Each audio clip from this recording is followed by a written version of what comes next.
nandito na naman po kami. Ayan po ang aking Siamese. So, ayun na nga po.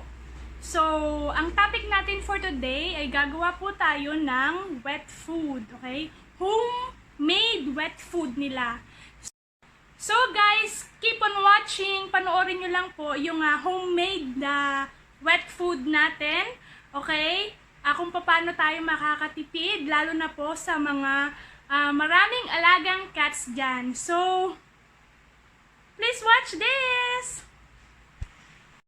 So, hello guys! Ito na po yung ingredients natin para po makagawa tayo ng wet food. Okay? Una po, binabad ko na po yung dry food natin sa water para mamaya pag blend natin, malambot na siya. And then, kailangan po natin ng rice and ng fish. Boiled fish. Ano pong fish yan? Galunggong and boiled chicken. Pinagsama ko na po yan siyang i-boil para po malasang malasa. Mamaya po, hihimayin ko po yung fish. Isa-separate ko po yung mga tinik niya. And then, kukunin ko lang po yung meat. Okay? Yung laman niya. And then, antayin lang po natin na lumambot itong dry food natin. Cuties po itong dry food ko and special cut na mix. Okay? So, mamaya, antayin ko lang pong lumambot ito.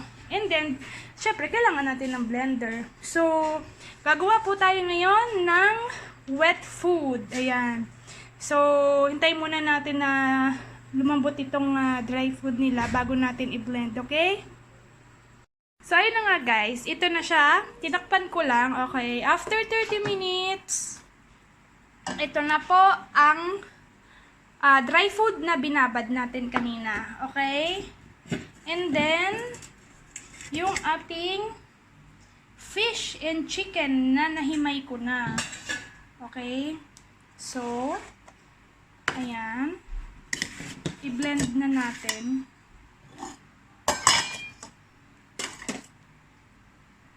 Mag-umpisa na tayong mag-blend. Unahin natin yung rice. Yung rice pala guys, nilagyan ko ng konting water yan. So, binabad ko rin siya. Okay? And then, ito pala yung pinaglagaan ng fish and chicken. Okay? Yung broth niya. Yan.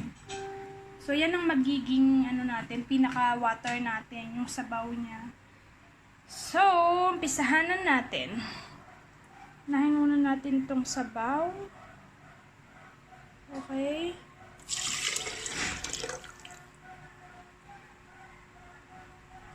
After ng broth ng sabaw, lagyan na natin yung rice. Okay.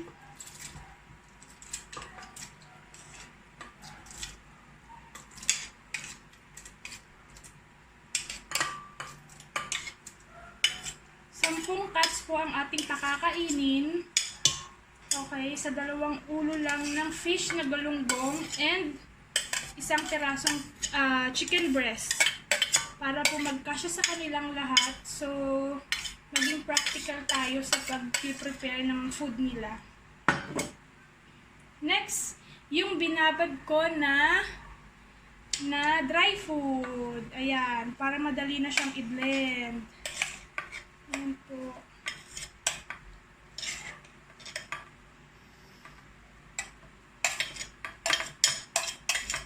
Ayan siya.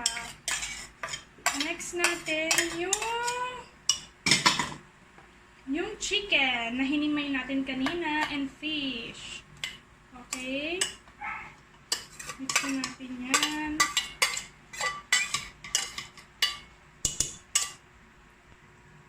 And then, takpan na natin, syempre. Tapos, i-blend na natin. May nag-aantay. Saan? Ayun, may nag-aantay. Hi! Gutom ka na? Wait lang ha. Mag-blend pa si mama. Relax ka lang dyan, Winter. So, ayun na po yung pinaghalo-halo nating dry food. Rice, dry food, tsaka yung sabaw niya, and then yung chicken and fish. Blend natin.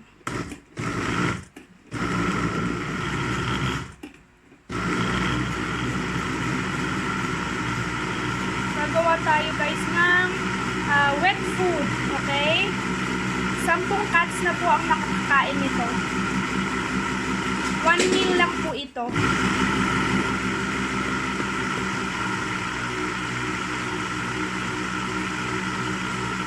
So, halu-haluin natin.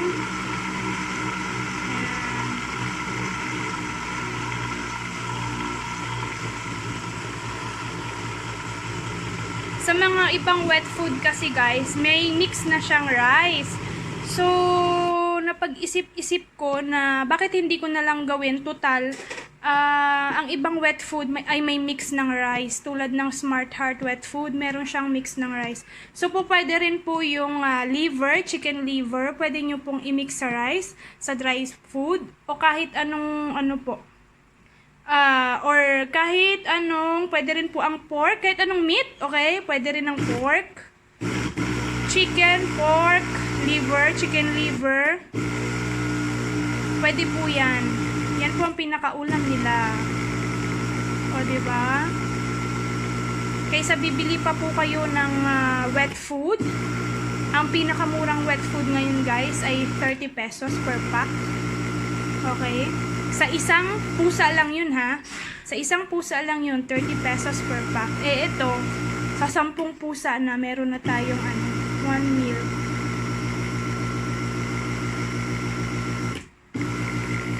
Blend lang natin ang gusto. Halu-haluin natin siya. At saka mas malasa siya. Tsaka mas gustong gusto nila to guys, promise. Magugustuhan to ng mga nyo, ng mga babies nyo. Swear. Simot sarap yan, promise. Total wala naman po tayong ginagawa sa bahay dahil naka-quarantine pa tayo. Bakit hindi tayo gumawa ng food nila? So guys, ayun na po. Tapos na po natin siyang i-blend. Tignan nyo po. Look! Yes, may wet food na tayo. Okay? Pwede na natin siyang ipakain sa mga babies natin. Tignan nyo po, durog na durog po yung rice. Kasi po minsan, hindi po nila kinakain yung rice. So, iniiwan lang po nila. Ang kinakain lang po nila yung chicken and fish, yung meat. So, ayan. Meron na tayong wet food. Ang dami, sobra.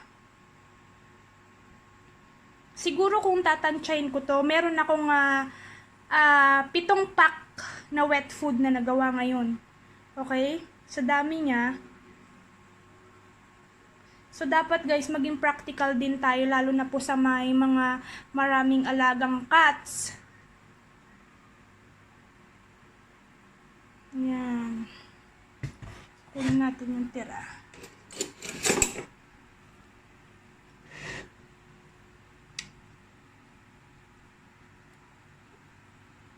So, look guys. Look what I did. So, wet food na wet food ang labas. See? Diba? So, ready to serve. Pwede na natin ipakain sa mga ating babies. Yay! Kumain po si Tuxedo. Ayan. Sarap na sarap si Tox. Wet food yan, nak. O, diba? Malapit nang maubos. Bibigyan pa kita ulit.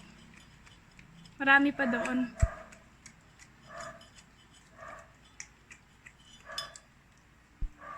Eat pa, eat pa. Yan guys, maubos niya na oh. Sarap na sarap si Tox. Good job! Commerce.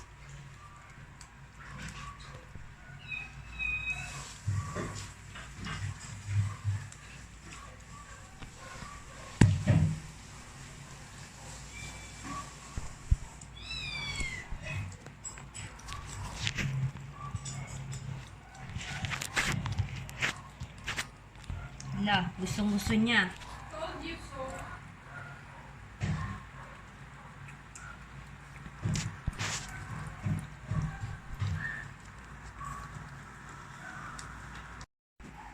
So guys, ayan, naubos nila. Okay. And then, ayun po yung natira. Isang plate na lang, pero kinakain pa rin nila. Ayan.